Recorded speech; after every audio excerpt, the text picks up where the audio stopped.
Hello everyone, welcome back to the channel. आज की video में हम देखने वाले हैं एनिमेशन इन जेटपैक कंपोज। तो जैसा कि आपको पता है कि जेटपैक कंपोज एक मॉडर्न यूआई टूल किट है और इसमें सब कुछ मॉडर्न है, मतलब कि एनिमेशन वाला पार्ट भी मॉडर्न है। आपको पता है कि हम जब पीछे XML का इस्तेमाल करके जब हम यूआई बनाते थे और उस पे एनिमेशन परफॉर्म करना होता था तो कितना टफ होता था, पर जेटपैक कंपोज ने हर एक चीज को बहुत ज्यादा सिंप्लीफाई कर दिया है। तो हम इसमें की कंसेप्ट के बारे में बात करने वाले हैं कि एनिमेशन कैसे परफॉर्म करते हैं, कितने टाइप के एनिमेशन होते हैं, किस टाइम पे कौन सा एनिमेशन परफॉर्म करना चाहिए। ठीक है, यहाँ पे देख सकते हो कि बहुत टाइप के एनिमेशन आपको दिखने वाले हैं और ये जो वीडियो होने वाली है ना, ये थ्योरी पार्ट होने वाली है एनिमेशन को लेके, लेकिन ये भी उतना ही इंपॉर्टेंट है जितना कि प्रैक्टिकल पार्ट। अगर ये वाला वीडियो आप देखते हो ना तो आपको प्रैक्टिकल पार्ट में कभी भी कोई कंफ्यूजन नहीं होगा। इसके साथ साथ आपको इसमें भी कंफ्यूजन नहीं होगा कि किस टाइम पे कौन सा एनिमेशन यूज करना है या फिर कौन सा फंक्शन कॉल करना है, ताकि आप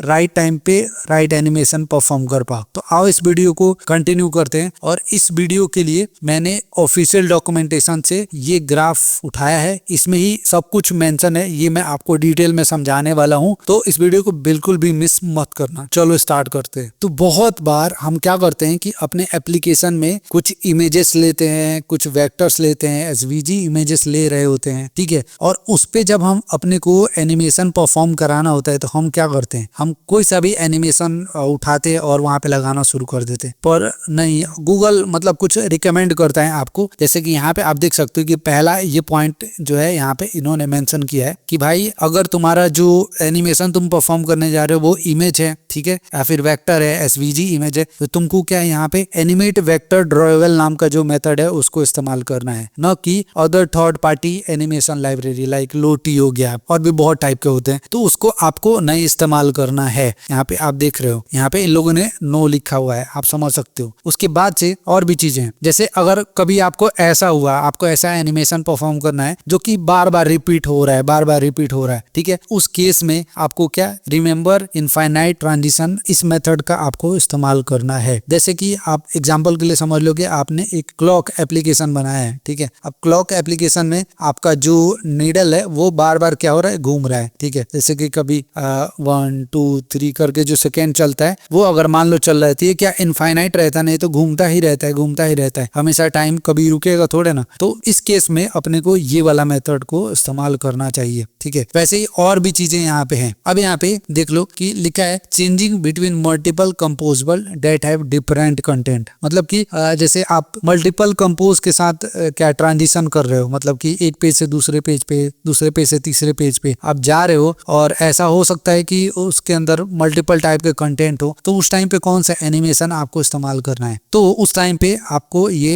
inter transition and exit transition को इस्तेमाल करना है, ओके, न कि आपको एनिमेट कंटेंट और क्रॉस फेड और पेजर का इस्तेमाल करना है, ये एनिमेशन गलत होगा, ठीक है। तो आपको कौन सा इस्तेमाल करना है, इंटर ट्रांजिशन और एग्जिट ट्रांजिशन को इस्तेमाल करना है। आप समझ गए ना। अब यहाँ पे और भी इन लोगों ने प्रो एंड कॉन्स दिए। Do you need to animate multiple parameters, क्या आपको मल्टीपल पैरामीटर्स एनिमेट करने, लाइक समझ लो कि आपने क्या किया है कि जैसे आपने एक ऐसा पेज बनाया, उस पेज के अंदर मान लो कि आपके पास बहुत सारे कलर्स हैं, ठीक है, बहुत सारे कलर्स, जैसे ये कलर है, फिर ये कलर है, ये कलर है, और ये क्या हो रहा है कि एनिमेट हो रहा है, फेड इन फेड आउट हो रहा है बार बार बार बार बार बार। तो उस केस में आपको कौन सा वो यूज करना चाहिए। या फिर अगर मान लो कि आपने बहुत सारे एप्लीकेशन में देखा होगा लॉन्ग प्रेस का फीचर रहता है, ठीक है, तो बाय डिफॉल्ट क्या रहता है ये लॉन्ग प्रेस वाला, कि जो ये कॉर्नर रहते हैं वो शार्प रहते हैं, ठीक है, लेकिन जैसे ही लॉन्ग प्रेस करते हो तो क्या वो राउंड हो जाता है, समझ रहे हैं। तो ऐसे करके अगर कोई भी वैल्यूज में आपको एनिमेशन परफॉर्म कराना रहता है, ठीक है, तो यहाँ पे आप देख लो कि एनिमेट इंट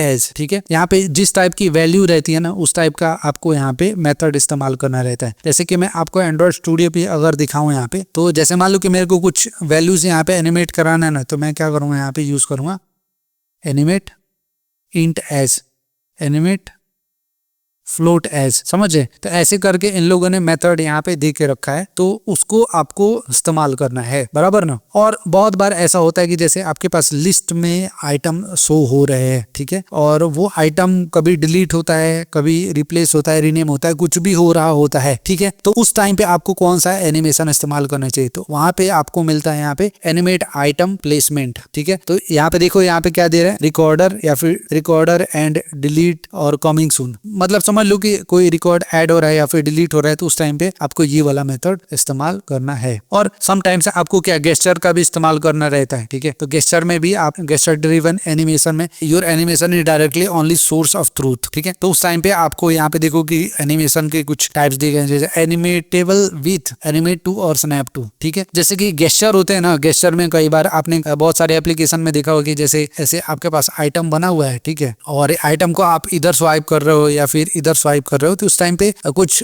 मेन्यू पॉपअप होके यहाँ पे आते हैं, ठीक है। जैसे कि जीमेल के एप्लीकेशन में देखोगे तब भी वो चीज आ रहा होता है। तो उस टाइम पे आपको ये एनिमेशन को इस्तेमाल करना है। और यहाँ पे देखो one shot animation without state management, ठीक है। समटाइम्स क्या होता है कि एक बार कोई एनिमेशन परफॉर्म कराना हुआ तो ये एनिमेशन स्टेट और एनिमेट का इस्तेमाल कर सकते हो आप। और क्या नहीं इस्तेमाल करना है, जैसे answer not your file request, जैसे इनके पास अभी वो नहीं है तो डालेंगे उसको, ऐसा इन्होंने मेंशन किया यहाँ पे, ठीक है। और यहाँ पे देखो, यहाँ पे मैंने ये चीज तो आपको मैंने क्लियर ही कर दिया। अभी यहाँ पे एक चीज देखो, does the animation have a set a pre defined target values, समझ रहे। तो उस टाइम पे भी आपको ये एनिमेट और जो भी टाइप है उसका इस्तेमाल करना है, समझ रहे। और समटाइम्स क्या होता है कि कुछ आइटम्स आपके पास होते हैं जो क्या होता है कि जैसे उसकी विजिबिलिटी आ रही है या फिर विजिबिलिटी जा रही है, मतलब कुछ आइटम्स है आपके पास जिसकी विजिबिलिटी आपको गॉन करनी है। जैसे ये आइटम है मेरे पास, ठीक है, ये आइटम है, इसको मुझे गॉन करना है, ठीक है, या फिर वो विजिबल होगा। तो उस